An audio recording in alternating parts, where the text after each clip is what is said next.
exemplos, né, que nós temos assim de perdão, assim, inesquecível, foi do nosso guia e modelo, né, Jesus, né?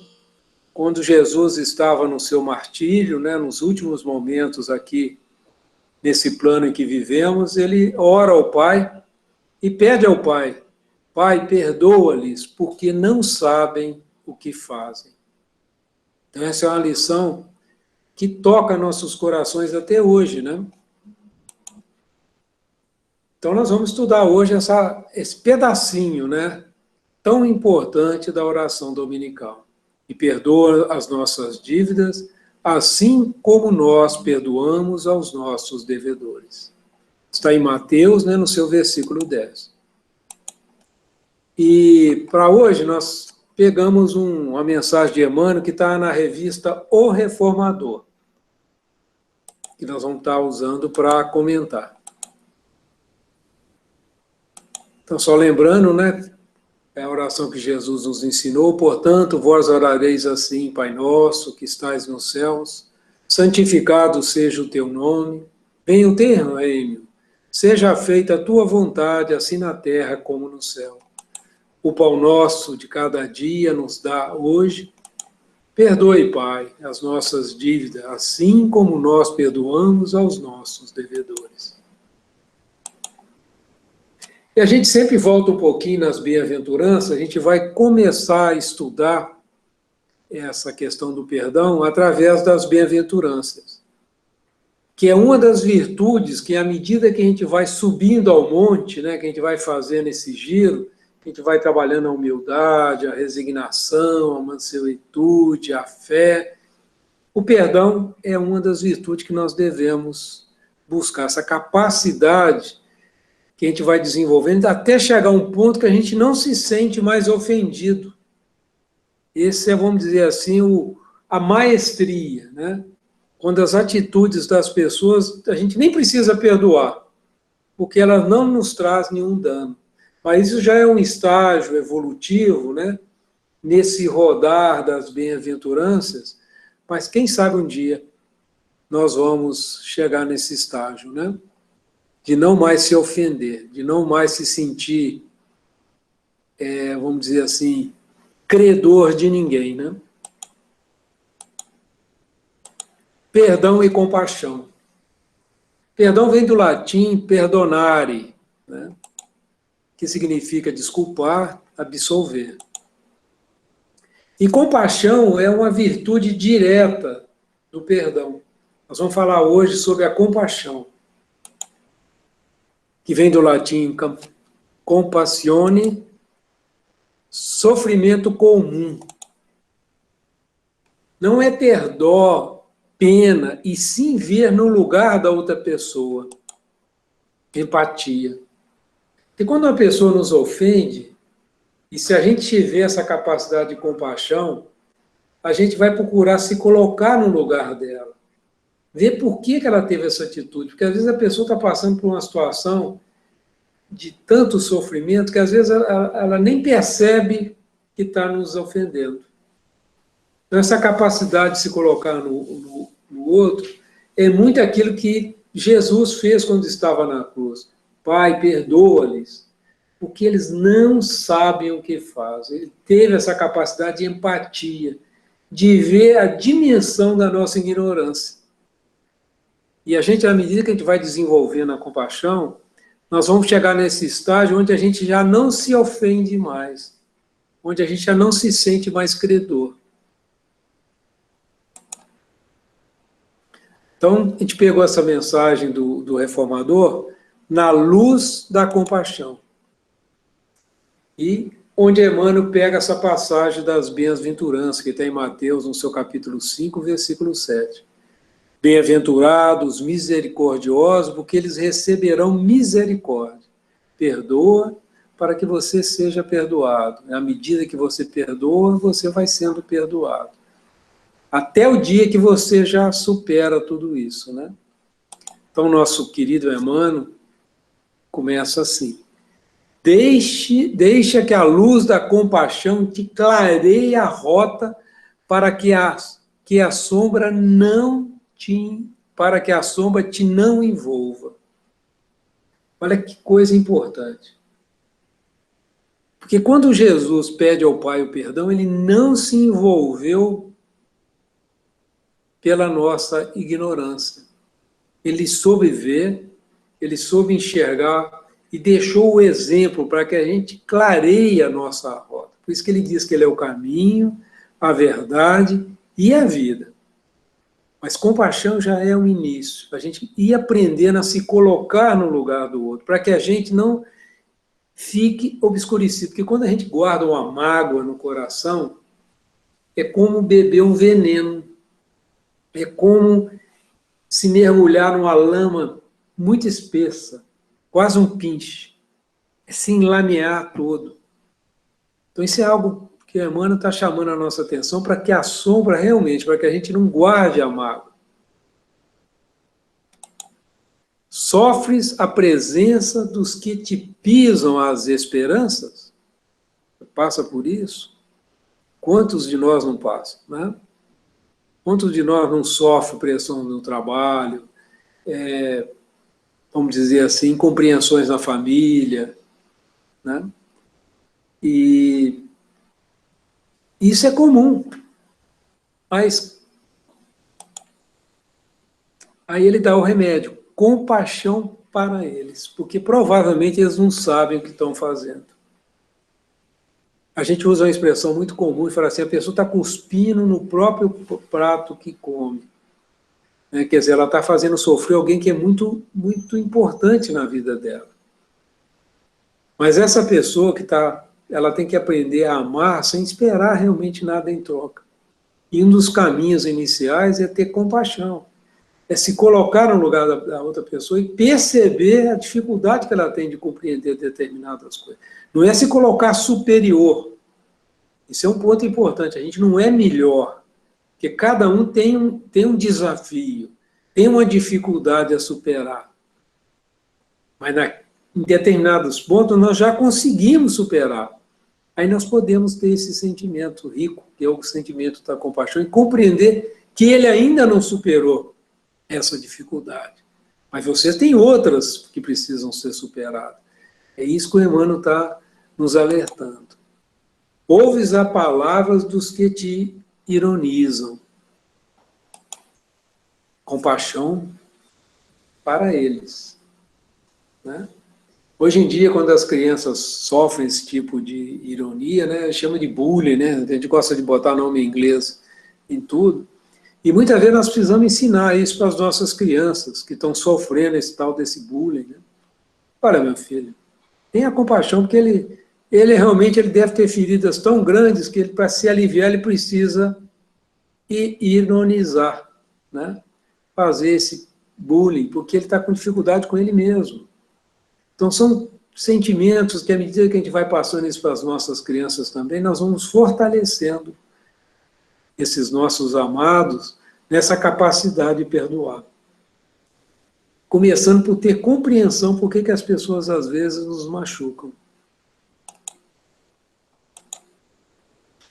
Rende graças a Deus por lhe suportares assédios sem que partam de ti. Rende graças a Deus por lhe suportares assédios sem que partam de ti. Isso é um ponto importante que a gente vê, não é nós que estamos ofendendo. Isso é muito bom.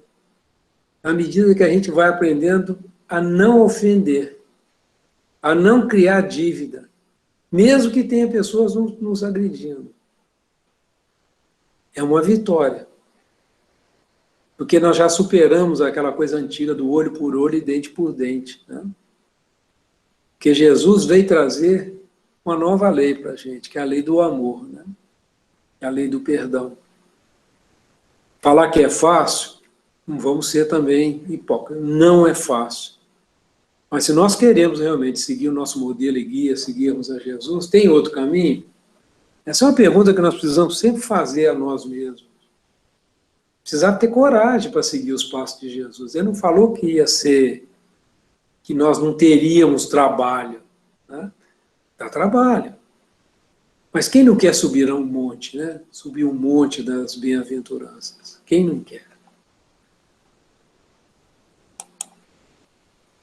no fundo, são males que surgem da ignorância, como a cegueira nasce das trevas. Dia desse eu estava, uma coisa que eu sempre ficava meditando, por que tem espíritos que se comprazem nas trevas, fogem da luz, né? Eu ficava pensando, mas por quê, né? Mas aí vendo, uma coisa que veio assim, assistindo um pedacinho daquela novela Jesus, que passa acho que na Record. Aí uma conversa de Jesus, eu não me lembro se foi com o João, não me lembro agora, onde ele fala, sabe por que eles se comprazem com as trevas? Porque eles têm medo de ver as próprias mazelas. Porque o que é a luz? A luz é a verdade sobre nós mesmos, não é a verdade sobre os outros. A luz é quando a gente começa a olhar para dentro da gente pelo espelho do Evangelho. A gente começa a se iluminar. Mas à medida que a gente vai se iluminando, nós vamos vendo as nossas dificuldades, a nossa cegueira. E é preciso ter coragem. Mas lembre sempre que na medida que nós trabalhamos com o Evangelho, tudo é mostrado na medida daquilo que nós podemos suportar. Não precisamos ter medo da luz. Ela vai vir na medida certa, para que a gente possa ir se conhecendo, se fortalecendo, deixando de ser ignorante de nós mesmos. Que essa é a pior ignorância que tem, é não nos conhecermos. Isso é um ponto que a irmã está chamando a atenção, para que a gente medite sobre isso. Não sararás o desequilíbrio do louco, zuzindo-lhe a cabeça, ou seja, batendo na cabeça dele, né? Como aconteceu com o Chico, lembra da história do Chico, que pediu para, quando o Espírito se manifestasse, evangelho nele, o cara pega aquela Bíblia completa, com o Novo Testamento, com Salmo, com tudo pesadona, e bate na cabeça do Chico. O Chico ficou com torcicolo, acho que um bom tempo. Não é esse, né? Não é zurzir, né, com o evangelho na cabeça da pessoa, mas e dando o bom exemplo de uma vida bem vivida, como foi a vida do Chico Xavier, dentro do nosso possível, né? Cada um tem o seu possível. Nem expulsarás a criminalidade do malfeitor, cortando-lhe os braços. Né? Esse é um ponto importante. Não adianta você querer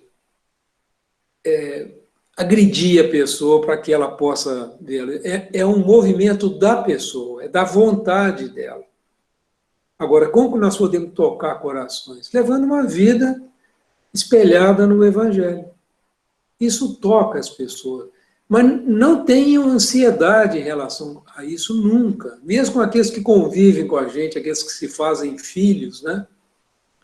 Temporariamente com a gente, aquele que se faz marido, mulher. Nós não temos esse direito de exigir, mas nós podemos dar o bom exemplo. Isso nós podemos. É só deixar a luz penetrar e ir tirando-nos da ignorância. Diante de todos os desajustamentos alheios, compadece-te e ampara sempre. Compadece-te. E na medida do seu possível ampara, ajude. E não espere nada em troca. Que se você estiver esperando alguma coisa em troca, é melhor nem entrar nesse caminho, porque vai sofrer, vai se revoltar e vai se perder. Faça esse movimento de compaixão, com essa compreensão que Jesus teve. Pai, perdoa-lhes, porque eles não sabem o que estão fazendo. E até hoje nós não sabemos, né? Perante todos os disparates do próximo, compadece-te e faz o melhor que possas. Todos somos alunos do educandário da vida e todos somos suscetíveis da queda moral no erro. Nós somos alunos. O erro, as dificuldades fazem parte do processo educativo. E ter consciência disso, mas quando cair, levanta, sacode a poeira e dá a volta por cima. Continua andando, mesmo esfolado, mesmo doído, porque faz parte do nosso aprendizado também cair. Mas nós temos que aprender o maior de todos os perdões, que é perdoar a gente mesmo. Porque a culpa prende, o trabalho liberta. E o perdão é ferramenta fundamental para a gente levantar, sacudir a poeira e continuar andando com a cabeça erguida e na compreensão que Jesus está presente em nossas vidas, que é o nosso guia, que é o nosso modelo. Nós não podemos esquecer isso nunca. Lembrem, diante das dificuldades, lembrem de Jesus. Lembrem do amor de Jesus. Não esqueçam isso. Porque nós estamos no educandário, uma escola ainda de provas e expiações, em processo transitório, para um mundo melhor. Mas agora nós estamos, vamos dizer assim, vamos dizer, no olho do furacão. Aí que nós precisamos ter a mente firme no nosso Mestre Jesus, para que a gente aguente. O barco vai balançar, como balançou com os apóstolos, né? Com Jesus dentro, onde Jesus, naquela calma, tranquilidade dele, vai sacudir mesmo, meus irmãos. Mas você vai chegar na outra margem se você não desistir, se você não desesperar. Estamos no educandário da vida. E todos somos suscetíveis da queda moral no erro. Usa, pois, a misericórdia com os outros, e achará nos outros a misericórdia para contigo. Emmanuel.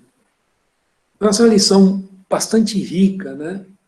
Para esses momentos, principalmente agora que a bondade de Deus nos colocou junto àqueles que nós precisamos fazer os nossos acertos. Não é à toa que nesse momento de transição estamos mais próximos de nossas famílias, daquilo que nós mais temos necessidade de perdão e também de perdoar. Então, esse movimento que o mundo está fazendo para a gente, ele é muito rico. Bom, agora eu quero aproveitar e contar as historinhas. A espiritualidade contava as historinhas para a gente, e normalmente as historinhas da fazenda. Foi uma fazenda muito interessante, essa fazenda, porque o dono dessa fazenda não foi aquele fazendeiro cruel com os escravos. Ele tinha bastante cuidado, bastante carinho com eles, e teve uma negra velha, muito querida da gente, a nega Joana, mãe Joana, a gente chama de mãe Joana, como chama o pai Tomé, né? É uma forma carinhosa, porque ela cuidava, né? E cuida até hoje muito da gente, com aquele carinho de mãe, né? Aquele amor de mãe. Então eu vou ler um pouquinho essa historinha agora. Historinhas da fazenda. Sejam abençoados todos os filhos. Essa nega véia, meus filhos, com saudade de contar historinhas, como nega véia já falou, tem muitas e muitas historinhas ainda para serem contadas. Nós temos um livrinho aqui com muitas historinhas dela, tá? Falando em caridade, meus filhos, houve um dia naquela fazenda grande em que a Sinhá tinha que ir ao vilarejo fazer as compras. E levou essa nega véia para ajudar a escolher os quitutes e os temperos que ela não sabia comprar. Então, a mãe Joana cuidava da cozinha, né? Fazia aquelas comidinhas gostosas, né? Era aqui, a fazenda era aqui pertinho, viu, gente? Era em Jundiaí aqui, tá? Bem próximo aqui da nossa região, tá? Não é a fazenda de mineiro, não. Fiquei imaginando pão de queijo, essas coisas. Não tem, não, tá? É coisa aqui de São Paulo, né? Um pouco antes de chegar naquele vilarejo, o senhor nos deixou a sós e nos disse que ia cuidar de alguns negócios da fazenda, e lá se foi. Né? O dono da fazenda deixou a Sinhá e a mãe Joana lá juntinha para fazer as compras, né? Vamos nós. E essa nega velha e a Sinhá fomos comprar os quitutes, mas antes de entrar no local onde seria feita as compras, passando por um determinado lugar, lá estavam alguns escravos bastante machucados e abandonados. Porque quando os fazendeiros percebiam que os escravos ficavam velhos, e que isso geraria um custo para eles, os fazendeiros simplesmente os abandonavam. E isso aconteceu, minha gente, com muito nego velho, com muita nega velha, não tinha utilidade para os fazendeiros, sabe? Aí o que eles faziam? Descartava como se fosse lixo, né? Que sentimento, né? E olha que esses negros velhos nos deram um exemplo de perdão, gente, porque eles vêm nos ajudar, nos orientar com esse sentimento de perdão, mas é perdão mesmo, um perdão verdadeiro, porque a gente precisa aprender muito com esse povo. Esse povo entende de perdão. Precisamos aprender muito com ele. Mas vamos lá para a historinha, né? Porque os fazendeiros percebiam que os caras ficavam velhos e que isso geraria um custo para eles. Os fazendeiros simplesmente o abandonavam. E muitos desses escravos não sobreviviam. E quando a Sinhá viu esses escravos, ela falou: essa fazenda era um pouquinho especial, viu, gente? A Sinhá, o dono da fazenda, né, o senhor, era muito caridoso, na medida do possível. O que nós vamos fazer, Joana? Aí, assim, a pergunta para a mãe Joana, porque a mãe Joana tinha um amor imenso, e ela orientava, né, nesses trabalhos junto aos escravos. Então, o que nós vamos fazer, Joana? O que nós podemos fazer? Fomos ao mercado, compramos o necessário e voltamos, e quando voltamos para a carruagem, o senhor já nos esperava e perguntou: vocês trouxeram tudo? Ah, interessante. A senhora respondeu: estou de mãos vazias. Uai, como? Você não comprou aquelas coisas? O senhor, não entendendo, achou que o dinheiro não tinha dado para fazer as compras, mas a senhora disse: não é de dinheiro que eu estou falando. E ele então disse para ela voltar e encher as mãos. Mais do que se depressa a Sinhá e essa nega velha, retornamos na praça, chegando a Sinhá falou: Joana, vamos encher as nossas mãos. E ela pegou um escravo por uma mão e outro escravo pela outra mão, e essa nega velha fez o mesmo. Quando chegamos na carruagem, o senhor não entendeu e ficou muito espantado com o que estava vendo, porque aqueles nossos irmãos de raça, meus filhos, estavam muito debilitados, muito envelhecidos e muito machucados, mas o senhor não disse nada contra.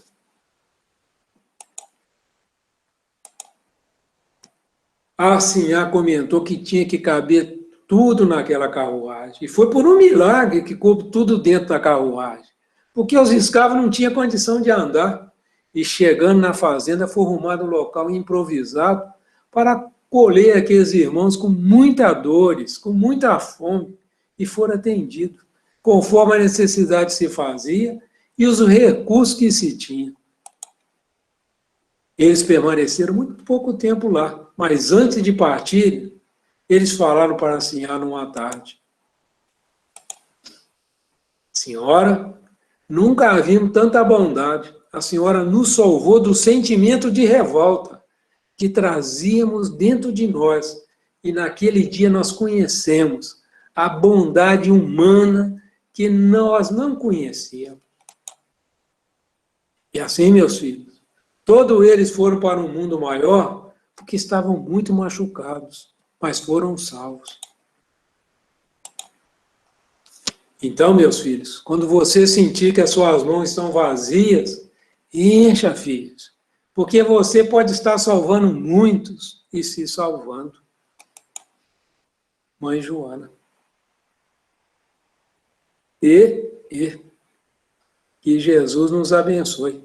Enfim, tem muito filho ainda revoltado na espiritualidade, e o trabalho é trazê-los junto, encher nossas mãos, para que eles conheçam nosso Senhor Jesus Cristo e a liberdade verdadeira, que é a liberdade do perdão. Que Deus abençoe todos os filhos que sentaram em volta dessa fogueira para ouvir um pouco mais das historinhas dessa fazenda bendita. Que Deus abençoe a todos. O perdão, em qualquer tempo, é sempre um traço de luz, conduzindo a nossa vida à comunhão com Jesus. E agora vamos ganhar aquele abraço gostoso do nosso amigo Jesus, né? Que quando a gente fala do Evangelho, Jesus está sempre presente com a gente. Essa alegria de encontrar esse amigo querido, nessa fogueira de muita luz, que é o seu Evangelho. Deus abençoe a todos, que todos tenham a fortaleza de pensamento e a alegria de estar caminhando com o nosso Senhor Jesus Cristo. Que assim seja, Senhor.